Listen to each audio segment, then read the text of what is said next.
All right, guys, here to show off more Black Ops is Mark Lamia coming back with us. Yay. Thank you so much. All right, so what is the first thing we're looking at right now? All right, so the team here is taking you deep behind enemy lines into the Soviet Union. You're in the Ural Mountains.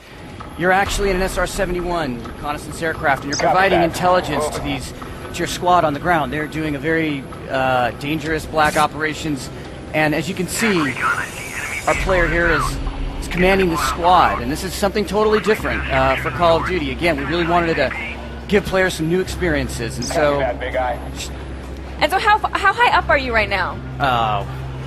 That's classified. Probably 60,000 feet. How's that? No, but you're very high up. You're not like hovering right above the battlefield. It's like suborbital. Right. You're actually. These guys had to don spacesuits. Right. You're suborbital at this point. Now, what this demonstrates, I think, immediately is, earlier in the show, we saw a helicopter just blowing the crap out of everything.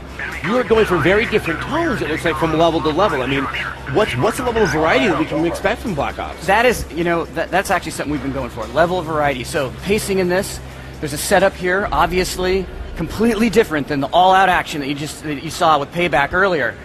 So we're doing the setup here, and you're controlling the squad, but then, in a couple of seconds, what we're going to do is we're going to bring you down. And you're going to be able to play right on the ground. And so some of the decisions now that you've made in controlling that squad, now you're going to have to reap the consequences of that. That's right, that's right. So as you saw, you were positioned here right before this Soviet Spetsnaz squad was coming right before you, and you've been placed safely as they approach. Now, are you playing as a series of different characters from level to level, or is it kind of like a Modern Warfare type where there's 2 or 3 characters and you revisit them? Now, there's going to be a couple primary characters. In this level, you're actually playing two different characters in the same level, right? You were piloting the reconnaissance aircraft, the SR-71, and now you're on the ground. And in this level, you're playing as Mason, or Hudson. In the last level, you played as Mason. I have to say, I think Kevin commented on this. This game is amazing looking. I mean, this is definitely a step up from Modern Warfare 2. I mean, Snow, I think, is one of those kind of Rosetta Stones of showing like good graphical design. It's got to be perfectly shiny in some spots, and it's got to feel right under your feet. This is a testament. The environment's our team. And, okay, so he has the crossbow.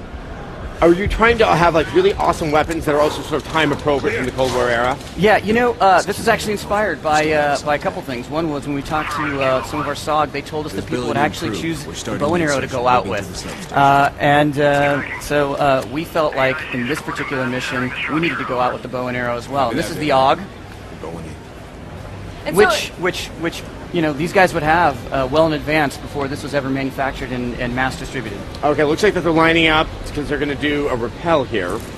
Yeah. And so, but you're going to have basically the standard weapon types that we're going to be used to. We're going to have a sniper rifle, and we're going to have a shotgun, and we're going to have a crossbow, like things like that. But what you don't expect is, these Black Operations unit, they could outfit themselves, and they would have modified weaponry and ammo. This is almost vertigo-inducing. Yeah. I've seen this before, and I know something very awesome is about to happen, and I'm almost sitting here sick with anticipation. So yeah, you know what? The rappel is an actual gameplay element. It's not just a press X event. There's tension in it. There's timing. Again, it's all about pacing. It's the setup.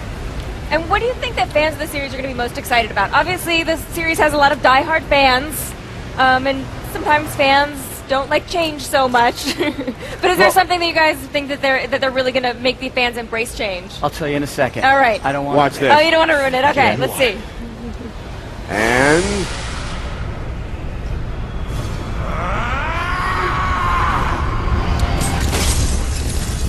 this is awesome.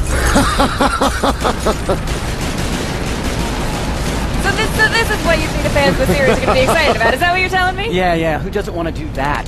Absolutely. What clearly is that we're now looking at a level that's kind of, it's more action movie. I think what we saw before felt a little bit more towards the sort of realism of combat in a particular era. I mean, are you trying to kind of get a balance between the two in the game? Yeah, everything. Really. Variety, pacing, cinematic elements, all that. Those are all key areas that we focus on, make our design decisions.